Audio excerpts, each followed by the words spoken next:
Welcome back to the Skunks of Skunville, aka What's Trending. A certain individual who accused a certain minister of a certain thing has publicly broken her silence on social media. I will tell you what I think of her statement. Plus, remember last week there was a rooster fight trending? Well, this week, the Hens forced an American Airlines flight bound for Guyana to return to JFK about 2 hours after takeoff. Stay tuned for the skunks after the intro.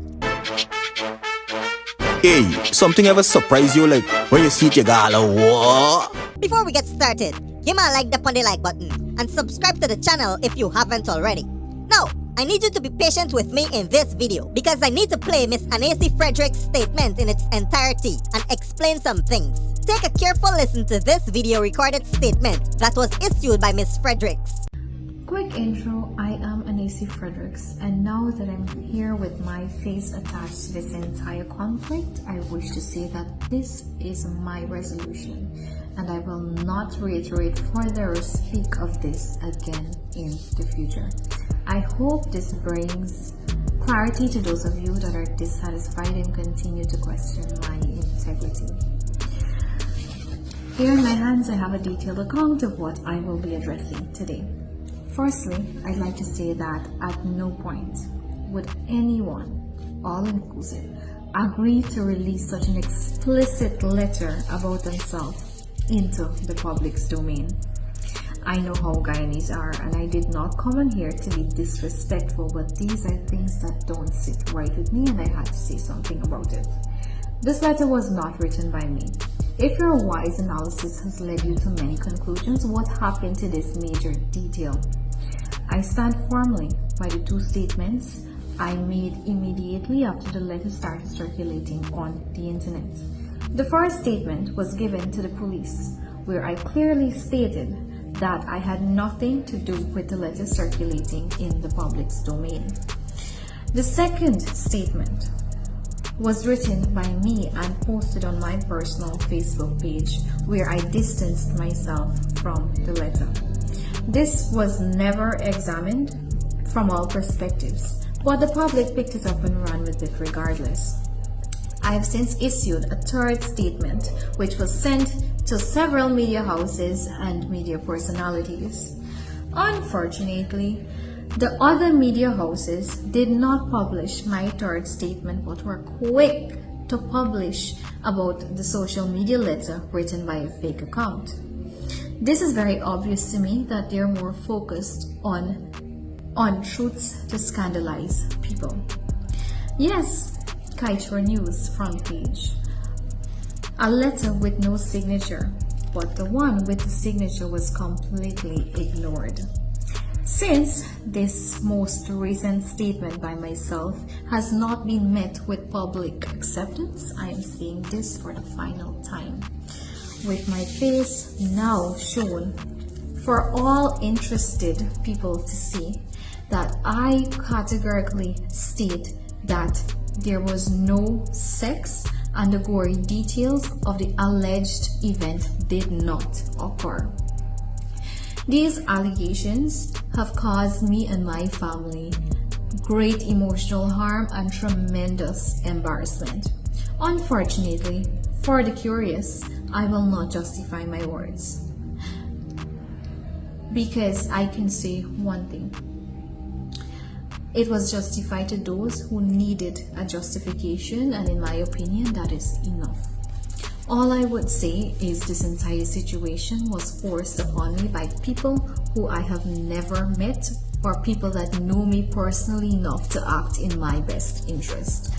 It was never my desire to include my family in any discussion related to this topic, but it is a matter of exploitation by devious people, especially to me. It was an obvious plot to set up to destroy the character of the minister. I expected it to be calm after he resigned. Unfortunately, that was not the case.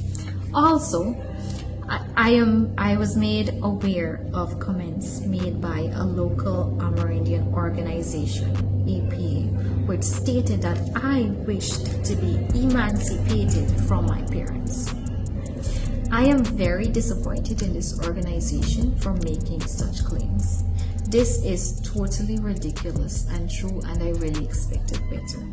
As I said before, APA or anyone else has no authority to speak on my behalf, and for their knowledge, my parents are the closest people to me. Also, I would like to urge the opposition to stop speaking of indigenous people, because every day this sector of the population is affected and these people are quiet 98% of the times. I feel bullied by those people on Facebook. As I mentioned in my statement before, I have no issue with the minister. Since I have been in the safety of my parents, I did some research in the Shanaz Hussein profile and found that it may be a fake account created solely to damage the image of Mr. Dharamlal. I would like to apologize to Mr. Dharamlal. Thank you. So, the young lady denied that anything happened and apologized to the minister. It is important to note which platform the video first appeared on. TBN, aka Guyanese Shitix. Now people, I'm disappointed.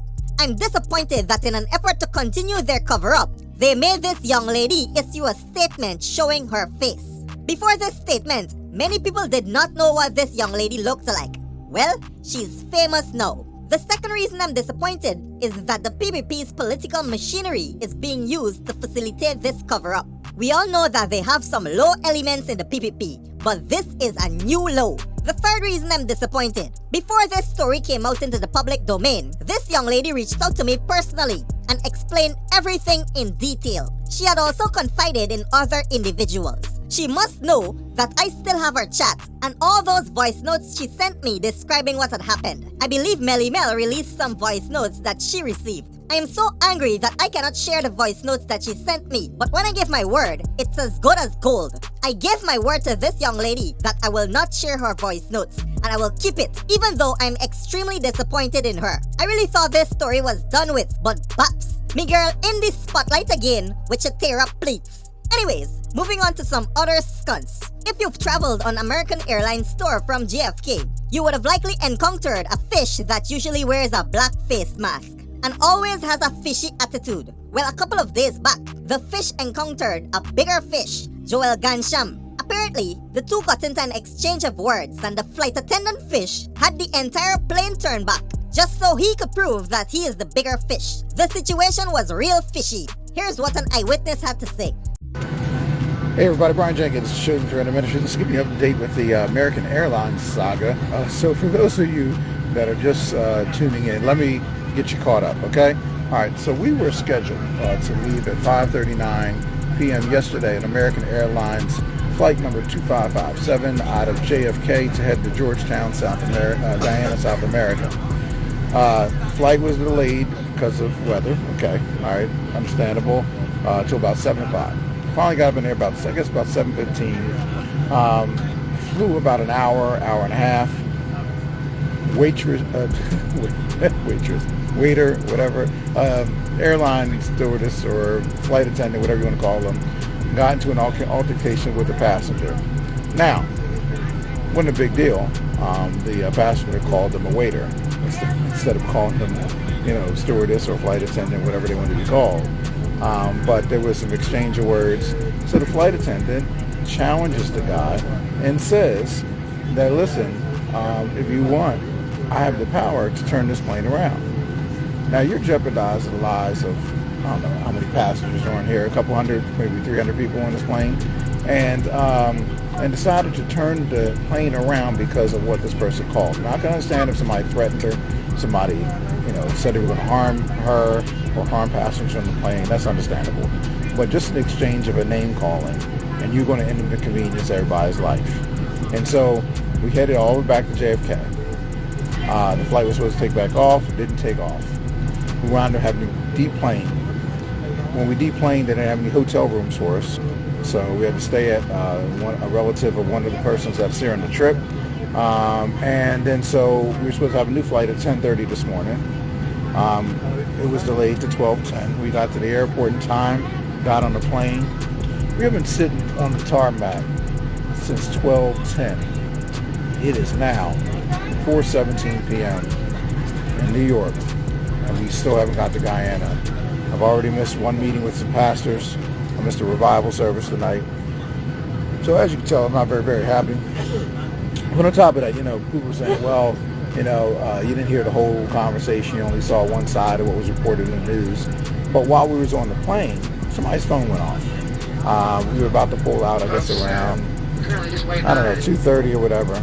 And the flight attendant gets online and says, y'all know what happened last night. You're going to turn your phones off. We're going to have to turn around again. That kind of threats and unnecessary nonsense from flight attendants. I mean, it's just ridiculous, especially after customers have been inconvenienced, have been through turmoil all night, and you want to threaten them. That's just ridiculous. So anyway, I am not happy with American Airlines right now. Shame. Now, Gansham also gave his account of the story during a telephone interview with the Guyanese Shetics. Here's Skunt. Anyway, so the flight attendant, sir, was standing there, don't know his name, and so I said, hi, good afternoon, and he looked at me up and down in kind of a way, but everybody does, it's okay, that's not offensive, that's expected. So when that happened, I said to him, hi, do you mind helping me? I'm at 2E, put my luggage up there. He was like, and I quote, I don't do that. I don't get paid for that. So I leaned over closer and I said to him, I then explained about the surgery, and I have this brace that I have to wear 4 hours a day, and it gives me kind of therapy, right? And I had that on. It was there. So it's not like I'm making this shit up. My medical records were there. And so he said, so I said, do you mind helping me put it up? Because I've had, and I explained to him quietly. He said to me, I already told you, I am not getting paid to lift a bag, and if you don't like it, you can get another flight. The guy, he had on a black mask, right? I could hear what he's saying because he was in front of me, but nobody else really could hear, only like my row. So there wasn't a disruption, and there wasn't like, I was still seated, my belt is on, it was very calm. So here's what happens next. So we're in the flight, maybe like an hour, I would say, and he starts to serve beverage, and serving beverage, and then he goes past me, past 2, he went to 1, he passed 2, he goes to 3, he leans back, and he was like, do you want something to drink? And I genuinely did not answer him. And that's the truth. He then said again, he was like, I'm asking you, do you want something to drink? In that tone. And I said, no thank you, waiter. And that was it. And he said, I'm not a waiter. I'm a lead flight attendant and whatever. I said, but you're not God, right? And he was like, I have the power to turn the plane around and stuff. I really thought he just said that. Because after that, right, I went into my phone, I took a nap, whatever it is, everything is done. And then he came to my seat and he gave me a paper, some sort of a cease and desist action. I don't know what it says. It was very generic. And he was like, this is for you. And I said, what? And I politely said, what is it? And then he was like, read it. So I said, well, what are you giving me? Explain to me. And anyway, he left it on my little table thingamajig. And I read it, and it was very basic. And then we heard we're going to JFK. So, and everybody was like, what? Why are we going? Nobody could figure this out, because again, there wasn't a disruption, there wasn't a confrontation, there was nothing of that. I hope somebody recorded it at least so they can see. There was nothing of that. There was an exchange of a few words, and I think I bruised his ego, and I called him a waiter. And honestly, in hindsight and looking back, I feel bad, and I'm big enough to say, listen, I'm really sorry, I just got frustrated. If there's one thing that this life has taught me, is that Auntie Man ain't got no manners or time and place. American Airlines better take this fish off the Guyanese route. By the way, I want to plug a shout out to Service Pro Guyana. This is an online platform where service professionals and businesses can advertise their product or service in 13 languages, including Chinese, Dutch, French, German, Hindi, Italian, Portuguese, Spanish, and more. You can sign up for a free trial at serviceproguyana.com and list your service. This is a great platform to connect clients and professionals. On that note, my name is Mudwata. Boom out! Hold up.